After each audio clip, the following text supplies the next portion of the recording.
Hello guys, welcome back to my another mini blog. আজকে হচ্ছে last day of the ছট পূজা। আজকে উষা erg means sunrise যখন হয় তখন যারা 36 আওয়ার্সের ফাস্টিং করে তারা সূর্য দেবতাকে আর্গ দিয়ে তারা নিজের ফাস্টিংটা খোলে। এবারে আমরা গেছিলাম প্রিন্সেপ ঘাটে, আর প্রিন্সেপ ঘাটে ভীষণ ভিড় ছিল। তোমরাও দেখো কলকাতার ছট পুজো কীভাবে সেলিব্রেট করে। এখানে এত ভিড় ছিল যে গঙ্গার ঘাট অবধি যাওয়া খুব প্রবলেম হয়ে যাচ্ছিলো। আমি আর মা তো পুরো আটকে গেছিলাম। তারপরে অনেক কষ্ট করে গেছিলাম, আর ফাস্টিংটা আমার পিসি করেছিল। আর তোমরা দেখতেই পাচ্ছ এখানে কতটা ভিড় আছে। যাই হোক, অনেকটা মজা করলাম, আর্ঘ দিলাম, সূর্য দেবতাকে নমস্কার করলাম, সবার ভালো কামনা করলাম।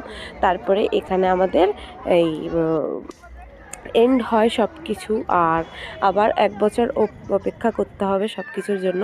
যাই হোক, যদি ভালো লেগে থাকে কমেন্ট অ্যান্ড সাবস্ক্রাইব করে দিও।